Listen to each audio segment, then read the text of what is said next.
So transverse standing waves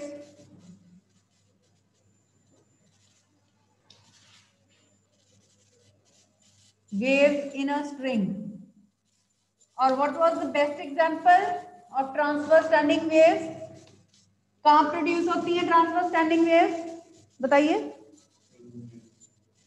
हाँ, sitar, guitar, violin, stringed instruments में, sonometer में, सोनोमीटर वायर में, ठीक है, ये एग्जांपल्स हैं। और हमारी nth वेवलेंथ कितनी आई थी? 2L/n। nth frequency was n times v by 2L, where velocity v is the velocity of transverse waves in the string, and fundamental frequency was 1 by 2L under root t by mu. Vidisha, what is mu? Mu क्या है यहाँ पे? What is mu here? परसों का lecture attend किया, तो देखते भी नहीं हो वीडियो, लेक्चर मिस हो जाए, नहीं देखते? हाँ जी, क्या है म्यू? क्या है? Mass per unit length of string. T क्या है? टेंशन इन द स्ट्रिंग, ठीक है। तो ये हमारी velocity, fundamental frequency of transverse waves in a string है। ये चीजें हमने उस दिन डिराइव की, ठीक है। तो अगर हम n इक्वल टू 1 2 3 पुट करेंगे तो आप देखोगे कि फ्रीक्वेंसीज की रेशो, अगर हम n तक इसको पुट करें तो ratio of frequencies bears whole number ratio. सभी फ्रीक्वेंसीज प्रेजेंट हैं। n को 1 2 3 पुट करोगे, आप देखोगे सभी फ्रीक्वेंसीज जो हैं उसमें प्रेजेंट है। So that's why the quality of sound produced by a musical instrument, sitar, guitar, violin, that is very good. उनकी क्वालिटी बहुत अच्छी होती है साउंड की, ठीक है, उससे म्यूजिक बहुत ही अच्छा प्रोड्यूस होता है। You understand by quality ना? There are 3 characteristics of musical sound.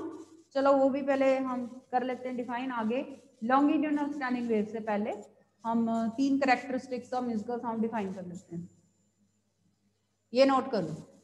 तो आप यहाँ पे लिख लो कि all the frequencies are present in transverse standing waves in a string, so the sound produced is of good quality.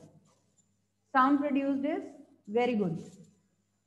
तो म्यूजिकल साउंड प्रोड्यूस होती है, दैट्स व्हाई।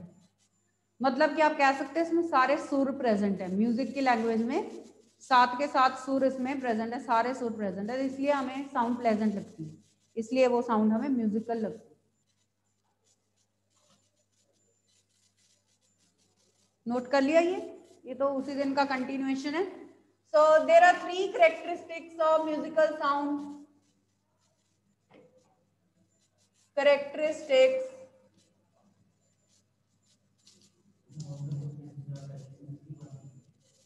हाँ जी, हाँ इसमें, हाँ transverse standing wave.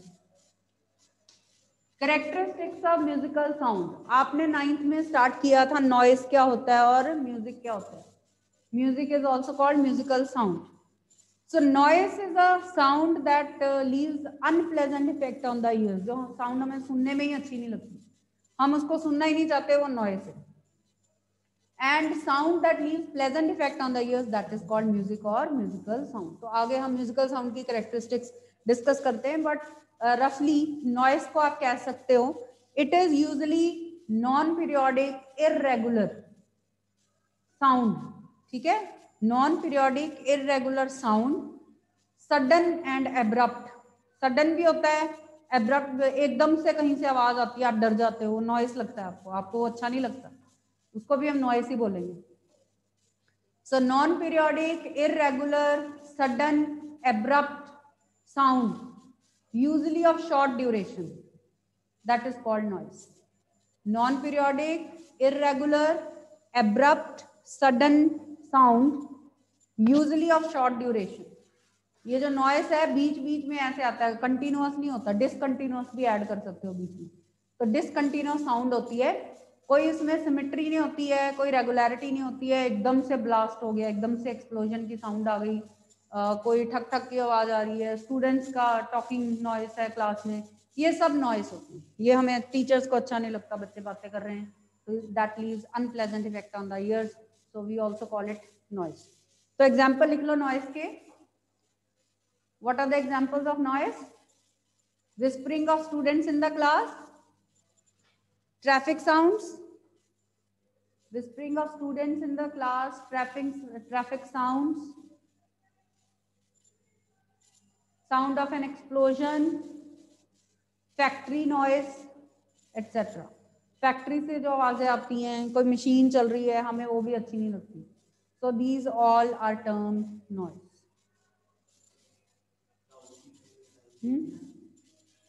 Loud speaker, वो लाउड ज्यादा होने के करके हमें अच्छा नहीं लगता. हाँ, उसको भी कह सकते हो आप नॉइस, क्योंकि उसका कुछ लेवल होता है जहां तक हमें साउंड अच्छी लगती है. उससे ज्यादा डेसिबल की साउंड हमें वैसे अच्छी नहीं लगती. ठीक है. On the other hand musical sound is periodic, symmetrical, regular, continuous sound. It is periodic, it is regular, symmetrical and continuous sound, usually of long duration. तो म्यूजिक जो होता है वो कंटिन्यूअस होता है, थोड़ा लॉन्ग ड्यूरेशन का होता है, and it leaves pleasant effect on our ears. So music is periodic, regular, continuous, symmetrical sound, usually of long duration, that leaves pleasant effect on our ears. तो एक ही statement में हम सब कुछ बोल सकते हैं. That is called music. There are three examples: singing a song, chirping of birds, playing a musical instrument. ये साउंड सभी हमें अच्छी लगती हैं, हम उनको म्यूजिक कहते हैं. ठीक है. Chirping of birds, singing a song, playing a musical instrument, all these are musical sounds. There are three characteristics: loudness, frequency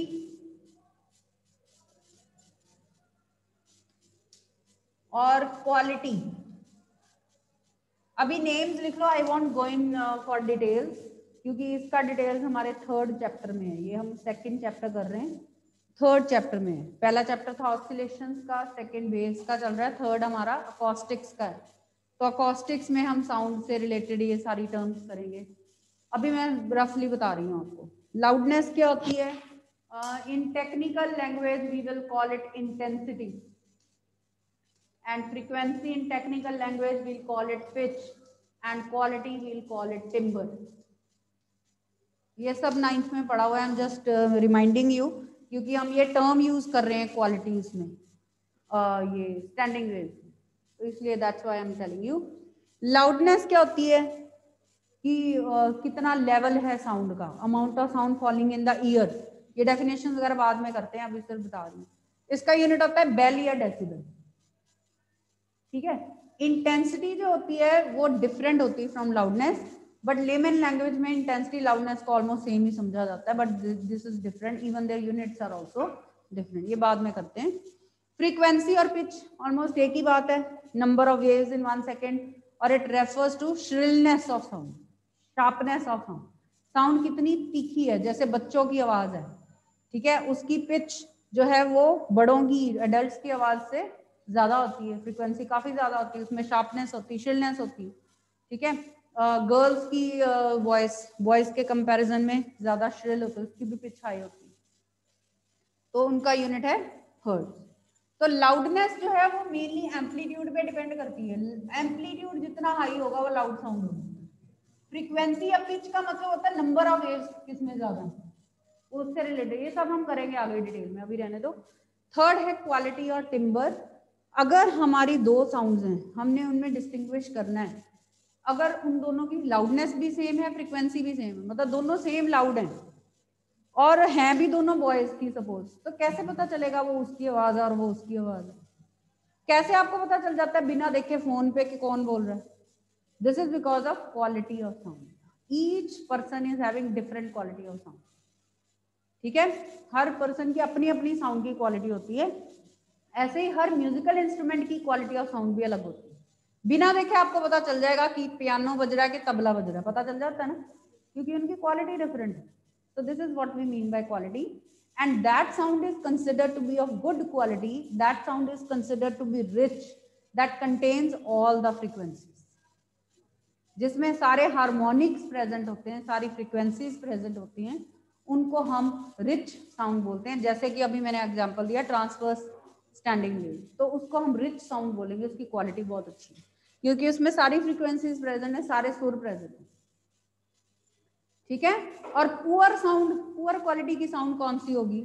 जिसमें कुछ फ्रीक्वेंसीज मिसिंग होगी। आप देखोगे अगले आर्टिकल में कुछ फ्रीक्वेंसीज कैसे मिस होती हैं, तो उस केस में हमें साउंड म्यूजिकल नहीं लगती, अच्छी नहीं लगती, राइट। अब जैसे bucket being filled with water, sound तो उसमें से भी आती है और अलग अलग फ्रीक्वेंसी की आती है। जैसे जैसे वाटर भरता जाएगा आपको अलग फ्रीक्वेंसी की साउंड सुनेगी। और on the other hand flute भी है, फ्लूट में भी एयर कॉलम वाइब्रेट करता है। Bucket being filled with water, उसमें भी एयर कॉलम वाइब्रेट करता है। फिर भी हमें फ्लूट की साउंड अच्छी लगती है, उसकी नहीं लगती। तो उसका रीजन क्वालिटी का ही है, उसमें कुछ हार्मोनिक्स, कुछ फ्रीक्वेंसीज मिसिंग है, उसमें नहीं है। यही डिफरेंस है, वो हम देखते हैं मैथमेटिकली, अभी हमें पता चल रहा है, right. So let us come to longitudinal standing waves. Transverse standing waves हमने कर ली है स्ट्रिंग में, उसकी analytical treatment, analytical mean mathematical treatment आपको क्लियर होगी। अब नेक्स्ट है हमारी longitudinal standing waves, analytical treatment. तो इसके लिए हम दो एग्जांपल्स लेंगे। एक लेंगे क्लोज्ड ऑर्गन पाइप्स का और second will be open organ pipe. Closed organ pipe, जैसे मैंने अभी आपको एग्जांपल दिया bucket being filled with water, that is a closed organ pipe. So closed organ pipe is a pipe, it's a container, it's a pipe that is close from one and and open from the other. जैसे bucket भी इधर से closed है, इधर से open होती है, ऐसे ही होता है ना हमारे पास। हाँ, ये क्लोज्ड ऑर्गन पाइप का एग्जांपल। तो इसमें जब सपोज हम एक पाइप ले लेते हैं, राइट, उसमें एक एंड क्लोज है, दूसरे ओपन एंड से हम एयर ब्लो करते हैं, आपको साउंड सुनेगी, तो वो एक क्लोज्ड ऑर्गन पाइप है। हमारे पास लैब में रेजोनेंस ट्यूब एपरेटस भी है, that resonance tube is also a closed organ pipe. उसका एक्सपेरिमेंट करेंगे हम, ठीक है। वो बॉटम से क्लोज्ड है, ऊपर से open. So closed organ pipe is a pipe open from one end, closed from the other, right? अब इसमें देखिए मैं ये ड्रॉ कर रही हूँ, एग्जाम्पल लिख लो, resonance tube, a resonance tube and a bucket being filled with water, a bucket being filled with water. तो अब हम ड्रॉ करते हैं, this is a closed organ pipe, x equal to 0, x equal to l, इसका एक side मतलब length है इस ऑर्गन पाइप की l है सपोज।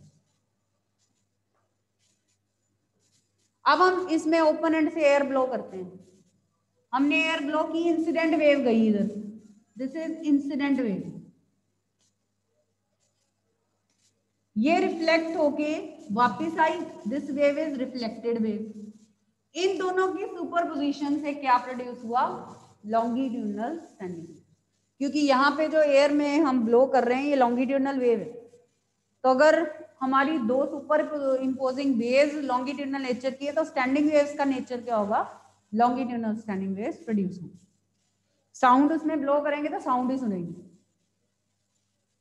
ठीक है। So this condition is met according to definition of standing waves. We have two traveling waves propagating in the opposite directions and they are superimposing. So standing waves will be produced. So yes, this is happening here. All right. चलो अब हम लिखते हैं wave function. For incident wave, it is traveling from right to left. कैसे लिखोगे? For incident wave, what will be the wave function? y1 is equal to a sin 2 pi by lambda, क्या आएगा आगे? vt प्लस x आएगा।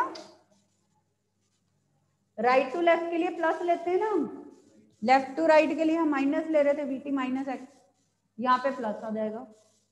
तो यहाँ for the current situation our incident wave is travelling from right to left, यहाँ plus आएगा। This is equation number 1। Now for reflected wave, how can I write the wave function? बताइए मुझे। For reflected wave क्या लिखूं मैं, बताइए। y2 will be what? a sin 2 pi by lambda vt minus x plus pi भी तो है. Reflection is taking place at a denser medium here also. उस दिन हमने देखा था ट्रांसवर्स में दोनों एंड फिक्स थे, तो उस केस में भी reflection was taking place at a denser medium. यहाँ पे भी तो एक रिजिड बाउंड्री है, तो again reflection will take place at a denser medium. So additional phase difference of pi will be introduced here. ये ध्यान रखना है रिफ्लेक्शन कौन से मीडियम से होगी. तो sine 180 plus theta is minus sine theta. हाँ उसमें नहीं आता, हमारी नेक्स्ट डेरिवेशन में आएगा, देखिए. तो y2 is equal to minus a sine 2 pi by lambda bt minus x. Use कौन सा किया फॉर्मूला हमने, this is equation number 2. Sine 180 plus theta is minus sine theta. This formula we have used.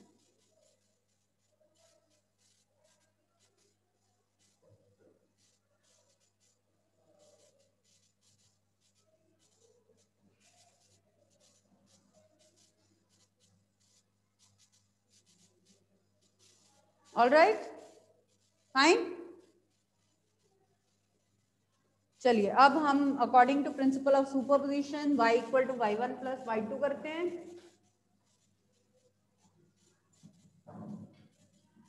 According to superposition principal,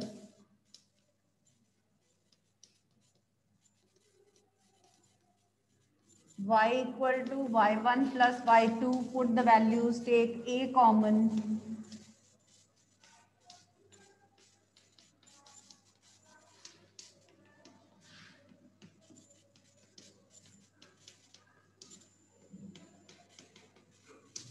ये आ गया, a common ले लिया.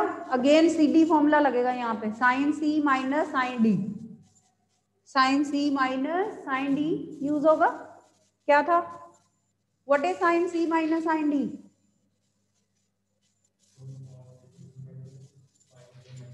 हाँ 2 cos c plus D by 2 sine c minus D by 2. So rough में c plus D कर लीजिए by 2 और c minus D by 2 solve कर लो and you will get 2 cos, ये प्लस जब करेंगे माइनस x वाली टर्म कैंसिल हो जाएगी. You will get 2 pi vt by lambda sine, ये जब हम इनको माइनस करेंगे, यहाँ माइनस किया ना, अच्छा जब माइनस किया यहाँ पे तो ये vt वाली टर्म कैंसिल होगी. 2 cos c प्लस डी, हाँ ठीक है, प्लस एंगल प्लस हो रहे हैं. साइन c माइनस डी में vt वाली टर्म कैंसिल हो जाएगी, तो ये आ जाएगा 2 पाई x बाय लैम्डा. देखो ये इक्वेशन क्लियर है. Again I write the formula here, sine c minus sine d is 2 cos c plus d by 2 sine c minus d by 2. तो ये पूरा आपका एंगल c है, ये पूरा एंगल आपका d है. तो c प्लस d रफ में ओवर करके 2 से देखिए ये आ रहा है, और फिर ये c माइनस d ओवर 2 करके देखिए ये आ रहा है. वेरीफाई करिए इसको, रफ में चेक कर लो.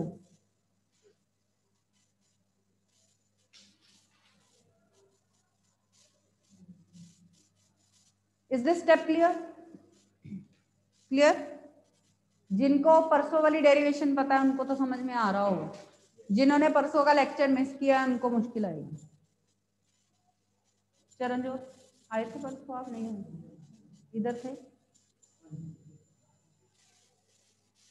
चलिए अब नेक्स्ट स्टेप क्या है, we will apply boundary conditions now. Yes Pawan,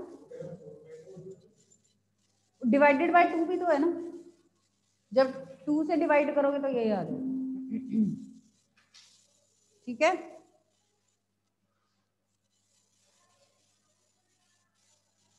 okay. Boundary condition क्या है, x इक्वल टू 0 पे नोड है, तो x इक्वल टू 0 पे y 0 है, ठीक है. और y x equal to l पे y कितना है, यहाँ पे तो एंटी नोड है, तो x इक्वल टू l पे y मैक्सिमम है. तो here boundary conditions are different. आपने देखा था ट्रांसवर्स वेव में बाउंड्री कंडीशंस थी x equal to 0 y equal to 0. x equal to l तब भी y 0 था, यहाँ पे y मैक्सिमम है. यहाँ पे नोड नहीं है, यहाँ पे एंटी नोड है.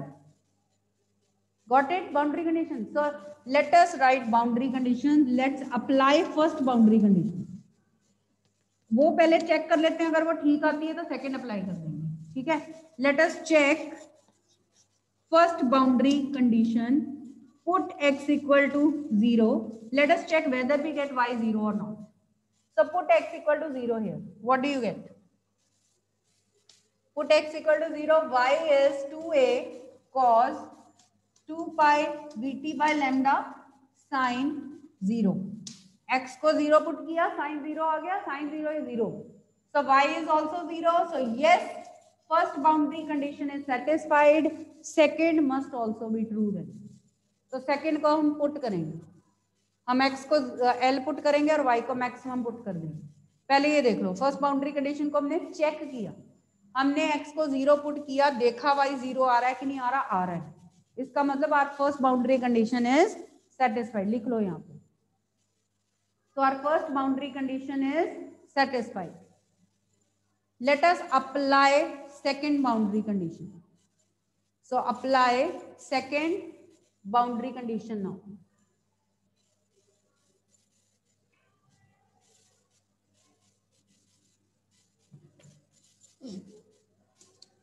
Apply second boundary condition, that is put x equal to L and y equal to maximum. Put x equal to L and y equal to maximum in this equation, resulting equation में. तो y हमारा maximum होना चाहिए 2a cos 2 pi vt by lambda sin 2 pi L by lambda. x को हमने L put कर दिया, y को लिख दिया maximum.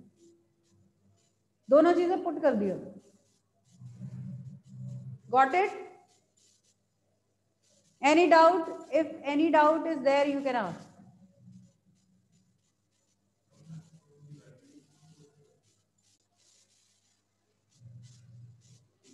Okay? ये वाला, ये sign C minus sine D formula लगाया. ये सी है पूरा, ये पूरा डी है. मैं करके दिखाऊं C plus d by 2.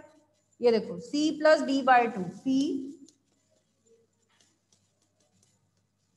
Plus d, angles लेने हैं बस. ये जब प्लस किया तो x वाली टर्म कैंसिल हो गई. ठीक है? हाँ वो करती हूँ. उसके बाद 2 pi vt over 2 pi vt आ गया, 4 पाई vt बाय लैम्डा. ओवर 2 है तो ओवर 2 कर दो, तो ये आ जाएगा 2 पाई vt बाय लैम्डा. ऐसे मैंने वही कहा ना, रफ में पहले चेक कर लो c प्लस डी बाय 2 और c माइनस डी बाय 2. अब क्लियर है ये स्टेप? ओके. अब y का मैक्सिमम होना किस टर्म पे डिपेंड करता है? जो वेरिएबल, जिसमें वेरिएबल है हमारा x वेरिएबल था, तो इसमें l है. So if this whole expression equation is maximum, that means sin must be maximum. sin की मैक्सिमम वैल्यू क्या है? प्लस माइनस 1 होगा. इसका मतलब अगर ये हमारी इक्वेशन करेक्ट है, मैक्सिमम ये कब होगी? जब साइन मैक्सिमम होगा हमारा. और वो कौन सा हमने एंगल लिया? कॉज नहीं लिया, वो लिया जिसमें वेरिएबल टर्म थी हमारी. उसके ऊपर डिपेंड करता है. ये तो कांस्टेंट ही रह रहा है, तो इसको तो हम देखेंगे नहीं, हम वेरिएबल टर्म देखेंगे. वो चेंज हो रही है, तो वो जब मैक्सिमम होगी, इसका मतलब हमारा वाई मैक्सिमम. तब साइन 1 कब कब होता है? 90 डिग्री, 270 डिग्री. तो odd multiple of pi by 2 पे होता है. ठीक है? So let us write it. हाँ जी, साइन n पाई तो 0 होता है, sine 180 is 0, sine 360 is 0, sine pi 2 pi 3 pi 4 pi वो सब 0 होता है. ये होता है 90 के लिए, 90 270 like that. So odd multiples of pi by 2. sin 2n minus 1 pi by 2, where n starts from 1 2 3. n will start from 1. हमें 1 से स्टार्ट करना है, तो 2 into 1 minus 1 क्या आ जाएगा? पाई बाय 2. पहला एंगल आ जाएगा पाई बाय 2. 0 नहीं चाहिए हमें, क्योंकि साइन 0 इज 0. तो ये 90 से स्टार्ट होना चाहिए. जब 2 पुट करोगे n को, तो ये आ जाएगा 3π/2 means 270 degree and so on. तो ऑड मल्टीपल्स के लिए नाउ एंगल्स को इक्वेट कर दो।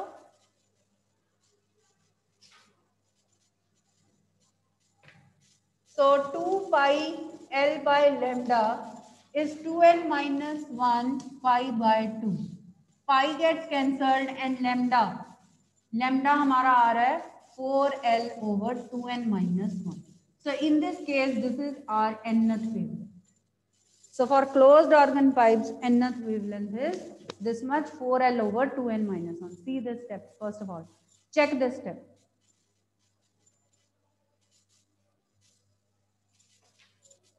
ठीक है विदिशा, ये क्लोज्ड ऑर्गन पाइप के लिए कर रहे हैं।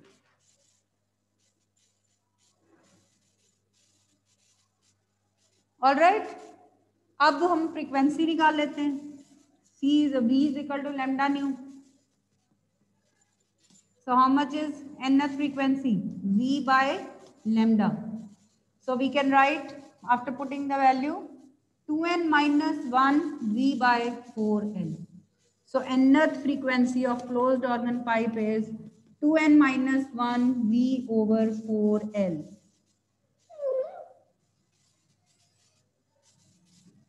Two n minus 1 times V by 4L. इसमें नहीं लगाएंगे, इसमें ऐसे V रहने दो। मतलब क्या, कंपेयर करो ट्रांसवर्स में क्या थी हमारी nth frequency n times V by 2L, यहाँ पे 2n minus 1 times V bye 4L। तो ये nth वेवलेंथ nth फ्रीक्वेंसी निकाल लिया। फंडामेंटल फ्रीक्वेंसी निकाल ले। So put n equal to 1 to find fundamental frequency of closed organ pipe. So put n equal to 1 to find the fundamental note. Fundamental tone के लिए put n equal to 1. So the fundamental frequency will be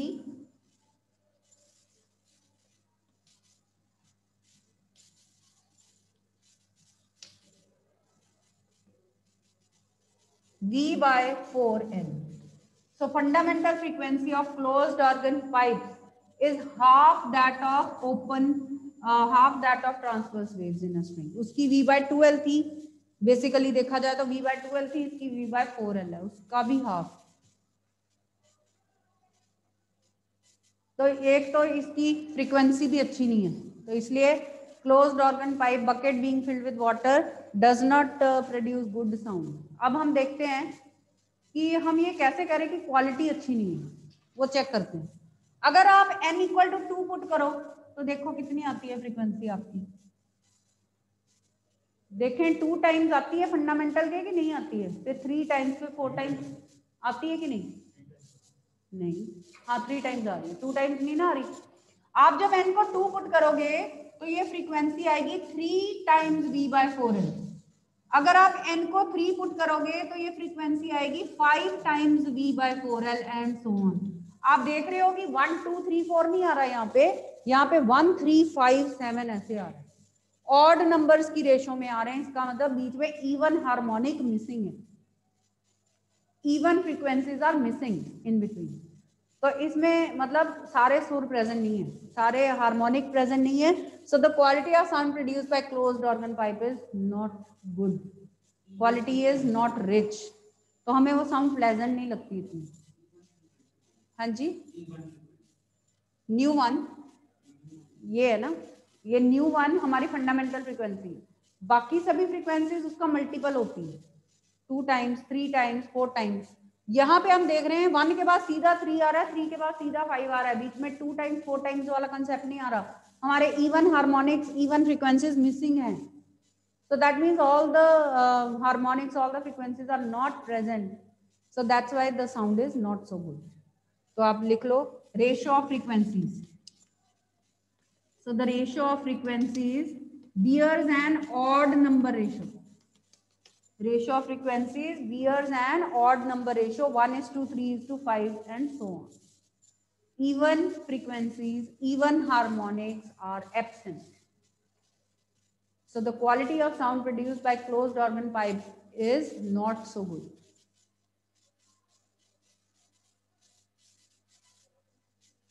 ठीक है। अब इसके normal modes हमारे syllabus में नहीं है, उन्होंने यहीं तक रखा है, तो ये इसलिए मैंने आपको थोड़ा सा बताया है। पहले कैसे पैटर्न फंडामेंटल मोड वाला ये बनता है, उसके बाद अगर आप ये वाला बनाओ तो क्या होता है इसमें ये पैटर्न बनता है, ठीक है।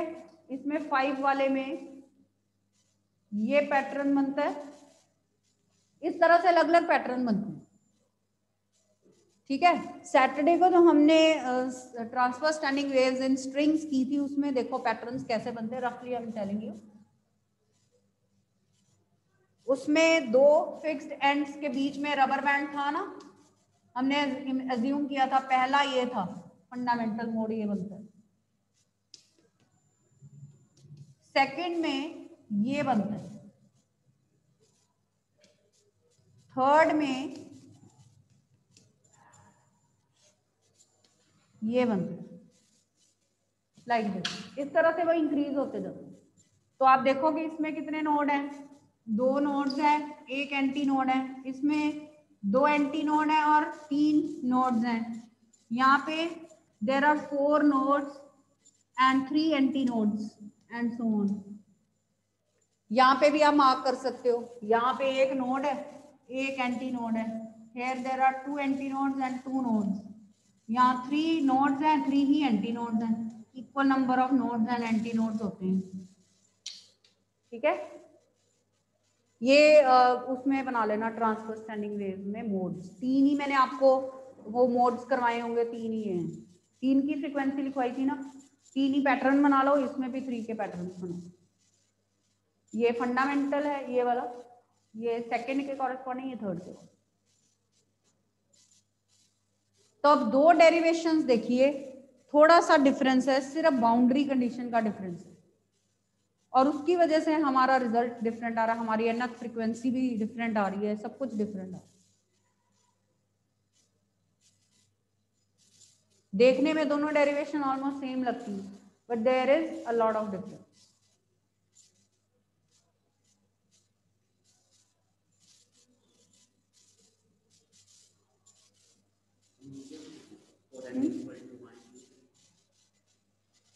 हाँ, ये ट्रांसवर्स स्टैंडिंग वेव्स का n = 1 2 3 पहले 3 मोड बनाए, ये लॉन्गिट्यूडनल के 3 बनाए, ठीक है। बना लो फॉर योर इंफॉर्मेशन कि कैसे पैटर्न्स, ये तो आपको दिखते ही हैं रबर बैंड से।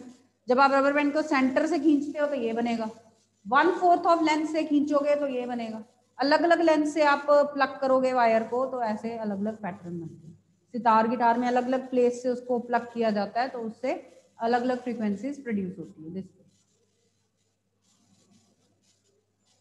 तो ये वाली जो डेरिवेशन है, कंसेप्ट एंड तक समझ नहीं आते, अगर आप खुद बुक में से पढ़ोगे समझ नहीं आएंगे, ठीक है। इनको साथ में आप घर जाके लिख कर देखिए, इसको पढ़ो, नेक्स्ट डे लिख के देखिए।